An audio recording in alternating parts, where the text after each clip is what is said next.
सभी परिजनों को मेरा प्रणाम। राधे राधे। जय श्री कृष्णा। जय गुरुदेव। जय माता जी। आज नवरात्रि के दूसरे दिन की आप सभी को हार्दिक बधाई। माँ दुर्गा आप सबका कल्याण करे, आपकी उन्नति हो, पदोन्नति हो, ऐसी मेरी कामना ईश्वर से। ब्रह्म आदि है, अनंत है, क्योंकि उसका न तो कोई आरंभ है और न ही कोई अंत है।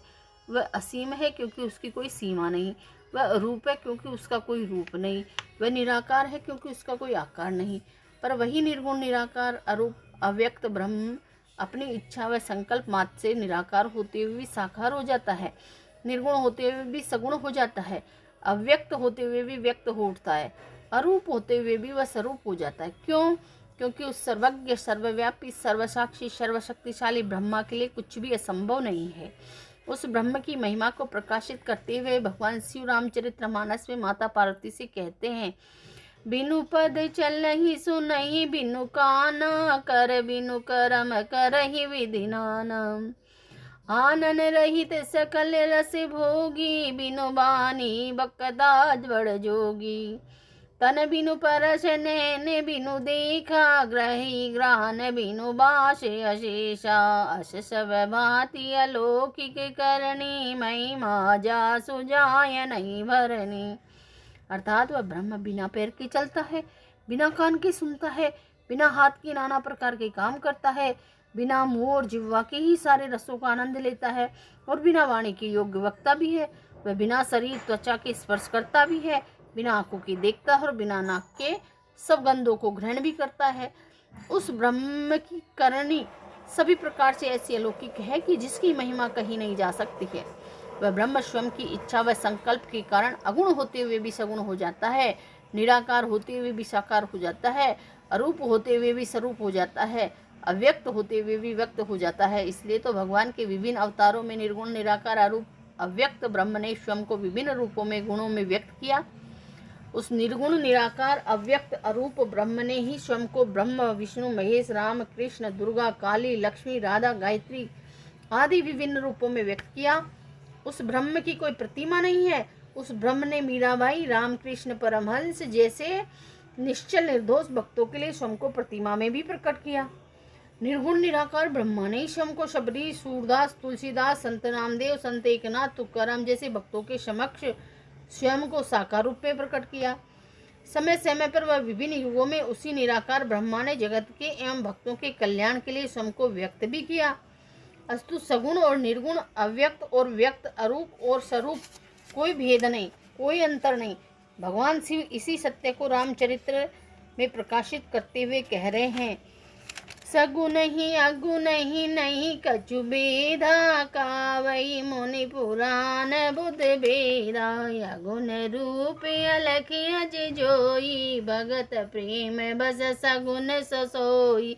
जो गुण रहित सगुण सोई कैसे, जलोई में उपल विलग नहीं जैसे। जासु नाम ब्रह्म तिमिर पतंगा, ते किमि कही अविमोह प्रसंगा। हर्ष विषाद ज्ञान अज्ञाना, जीव धर्म अहमिति अभिमाना। राम ब्रह्म व्यापक जग जाना, परमानंद परेश पुराना। अर्थात सगुण और निर्गुण में कुछ भी भेद नहीं है। मुनि, पुराण, पंडित और वेद सभी ऐसा कहते हैं।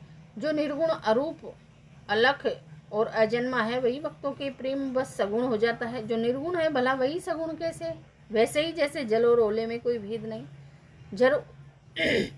जल और ओला दोनों जल ही हैं, वैसे ही निर्गुण और सगुण दोनों ही के ही हैं। हर्ष, विषाद, ज्ञान, अज्ञान, अहंता और अभिमान ये सब जीव के धर्म है, स्वभाव हैं, प्रकृति हैं। पर श्री रामचंद्र जी जो तो व्यापक ब्रह्म, परमानंद स्वरूप, परात्पर प्रभु और पुराण पुरुष है, इस बात को सारा जगत जानता है। अब प्रश्न यह उठता है कि उस ब्रह्मा की प्राप्ति के लिए हम करें तो क्या करें? उस ब्रह्मा को हम पाए तो पाए कहाँ?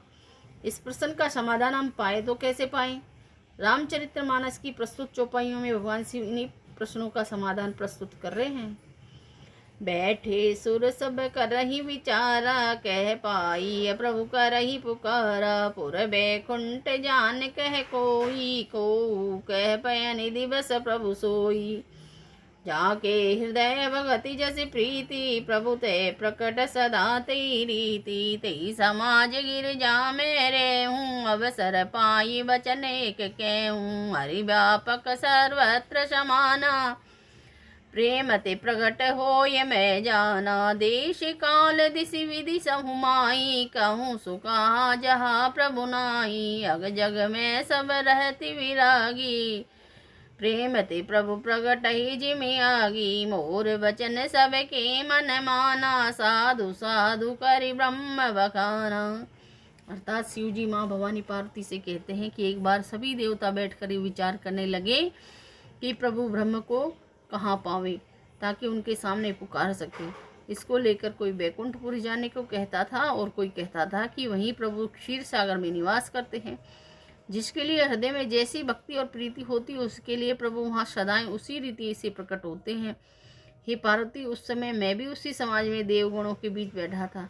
अवसर पाकर मैंने कहा, मैं तो ये जानता हूँ कि भगवान सब जगह समान रूप से व्यापक है, प्रेम से वे प्रकट हो जाते हैं। देश काल दिशा विदिशा में बताओ ऐसी कोई जगह है जहाँ प्रभु ना हो।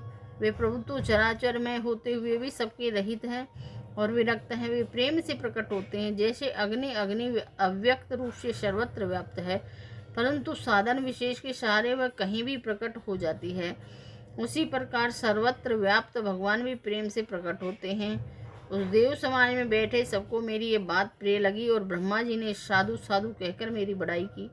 अस्तु ये स्पष्ट है कि सगुण और अगुण में कोई भेद नहीं। निर्गुण निराकार अव्यक्त अदृश्य अरूप ब्रह्म ही सगुण साकार व्यक्त दृश्य स्वरूप में ईश्वर है, परमेश्वर है, परमात्मा है। निर्गुण निराकार ब्रह्म ही सगुण और साकार होता है, अदृश्य ब्रह्म ही दृश्य होता है, अव्यक्त ब्रह्म ही व्यक्त होता है, अरूप ब्रह्म ही स्वरूप सगुण होता है। जो दूर है वही पास होता है। पर उपासना करे किसकी? सगुण की या गुण की, व्यक्त की या व्यक्त की, दृश्य की या अदृश्य की, रूप की या रूप की, साकार की या निराकार की। निसंदेह भगवद उपासना भगवत ध्यान के लिए सगुण और अगुण, साकार और निराकार दोनों ही मार्ग साधकों के लिए सुलभ हैं और अपनी रुचि अभिरुचि और प्रकृति के अनुसार वे स्वयं के लिए दोनों में से किसी भी स्वरूप का चयन कर सकते हैं। आध्यात्मिक जगत में अगणित साधकों ने साकार सगुण और निराकार अगुण निर्गुण ब्रह्म की उपासना करके ब्रह्म की प्राप्ति की है।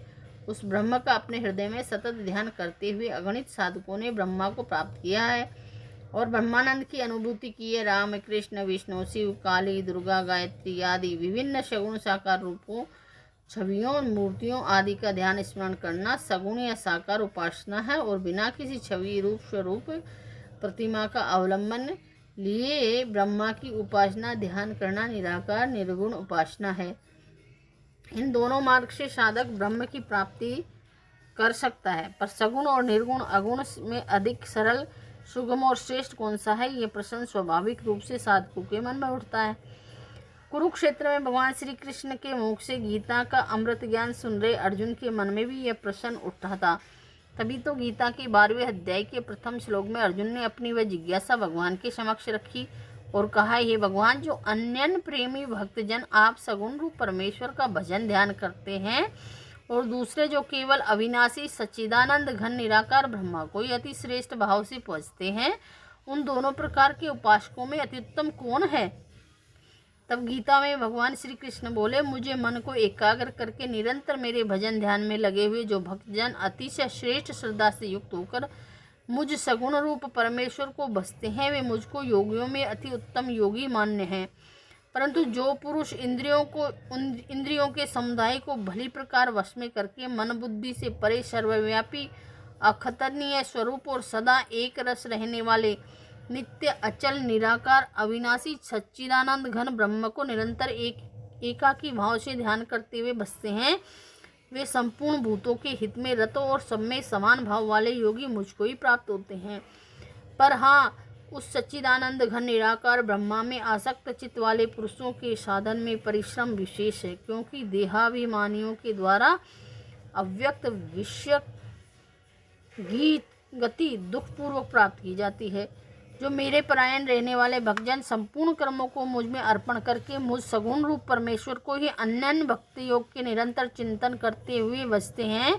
हे अर्जुन, उन मुझ में चित्त लगाने वाले प्रेमी भक्तों का मैं शीघ्र ही मृत्यु रूप संसार समुद्र से उद्धार करने वाला होता हूँ। इसलिए हे अर्जुन, तू मुझ में सगुण साकार परमेश्वर में मन को लगा और मुझ में ही बुद्धि को लगा। इसके उपरांत तू मुझ में ही निवास करेगा, इसमें कुछ भी संशय नहीं है। वात्सल्य में उस ब्रह्म की अनुभूति पाने और उसे प्राप्त करने के लिए हमें यह मनुष्य जीवन रूपी दुर्लभ साधन प्राप्त हुआ। इसलिए इस मनुष्य शरीर को साधन का धाम और मोक्ष का द्वार कहा गया। जो मनुष्य इस साधन को योग साधना के बजाय भोग वासना में बर्बाद कर देता है, वह लोक परलोक दोनों में दुख पाता है। वह सिर पीट पीट कर पछताता तथा अपने दुखों के लिए दूसरों को दोषी ठहराता है। जो लोग मनुष्य शरीर पाकर भी ब्रह्म प्राप्ति हेतु साधन पुरुषार्थ करने के बजाय सदैव भोग विषयों में ही डूबे रहते हैं, वे दरअसल ब्रह्म रूपी अमृत को त्याग कर विषय रूपी विषपान की ही करते हैं और 84 लाख योनियों में चक्कर लगाया करते हैं। जो लोग अपने विषय जीवन को सफल करना चाहते हैं, लोक परलोक में सुख शांति आनंद और मुक्ति चाहते हैं, उन्हें सच्ची श्रद्धा भक्ति प्रेम विश्वास के साथ नित्य ब्रह्म चिंतन ध्यान स्मरण भजन संयम स्वाध्याय सेवा आदि करते रहना चाहिए। इसी से लोक परलोक में सुख प्राप्त होता है, साथ ही ब्रह्म की प्राप्ति कर जीवात्मा जन्म मरण के बंधन से भी सदा के लिए मुक्त हो जाती है।